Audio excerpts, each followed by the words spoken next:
খেয়াল করে দেখেন। আপনাকে ভাড়া লাগবে না, আপনারা যান। ওয়েট ওয়েট ওয়েট ওয়েট, আপনার কণ্ঠটা কেমন যেন আমার পরিচিত মনে হচ্ছে। চাচি, আপনি ঘুমটাটা খোলেন। মুখ খোলা যাবে না। চাচি, আমি বলছি আপনি ঘুমটাটা। হ্যাঁ, তুমি তুমি কেন রাস্তাঘাটে রিক্সা চালাইতেছো? তুমি না গ্রামের বাড়িতে চলে গেছো?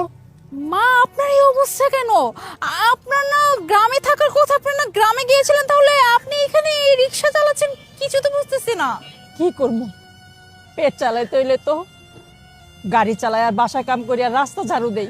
একটা না একটা কিছু করতে হইব, কইরা খাইতে হইব, কারণ এই পৃথিবীতে তো আমার কেউ নাই, আমারে খাওয়ানোর মতো কোনো লোক নাই। বাসা থেকে বেরোম না, আমি কি করবো? বৌমাই তো আমারে কইছে যেন তুই অফিস থেকে আর আগে আগে আমি যেন বাসা থেকে বের হয়ে যাই। তুই আমার খাওয়াইতে পারবি না, আমার বরণ পোষণ দিতে পারবি না, তাই তো আমি তুই আসার আগে আগে আমি বাসা থেকে বের হয়ে গেছি। তাই আমি রাস্তায় অটো চালাই, কারণ আমার তো পেট চালাইতে হইব। আরে মা, তুমি কি উল্টা পাল্টা কথা বলতেছো? মুনা আমারে বলছে যে তোমার মা গ্রামে চলে যাবে, সেই শহরের আলো বাতাস এগুলো তার ভাল লাগে না, এখানে অক্সিজেন নাই, তাই নাকি তুমি গ্রামে চলে গেছো। এক সপ্তাহ হলো না, আমি ভাবছি যে সামনের সপ্তাহে ছুটি নিয়ে আমি গ্রামে যাব, এর মধ্যে তুমি রিক্সা চালান শুরু করে দিছো। আরে মেয়ে, মা না কি সব কথা বলছে আমি কিছু বুঝতেছি না। আমি মাকে কেন এইসব কথা বলবো? আর মাকে আমি কত শ্রদ্ধা করি, মার দেখাশোনা করি, তুমি তো ভালো করে জানো।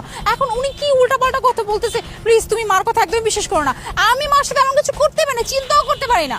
এই যে তোমার মাই বলছে যে আমি এখানে থাকবো না, এই শহরে আমার দম বন্ধ হয়ে আসে, আমি ঠিক মতো নিঃশ্বাস নিতে পারি না, আমাকে না প্লিজ একটু গ্রামে দিয়ে আসো।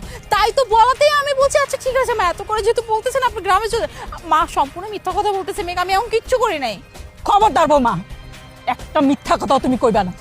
তুমি আর কত মিথ্যা কথা কইবা? হ্যাঁ, কত মিথ্যা কথা তো আমাকে মা গো ছেলেকে ভিতরে অশান্তি সৃষ্টি করবা কত।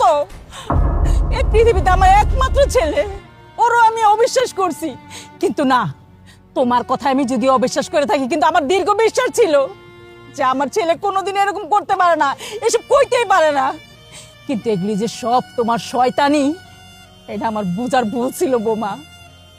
এখন আমি বুঝতে পারছি, আমি থাকলে তো তোমার অশান্তি হয়, আমার কাজ করে দিতে হয়, আমার কাপড় চোপড় ধুয়ে দিতে হয়, এই লেগে তুমি আমার তাড়ানোর জন্য এই প্ল্যান করছো, আমার ছেলের নামে বদনাম করছো আমার কাছে। মা তুমি থামো, আমি এবার বুঝতে পারছি।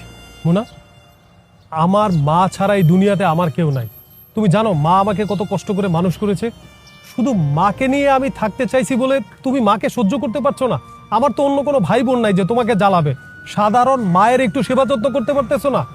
আচ্ছা ঠিক আছে, তুমি যখন মিথ্যা কথা বলে আমার মাকে বাসা থেকে বের করে দিছো না, তোমার মতো মেয়ের সাথে আমার আর থাকা সম্ভব না।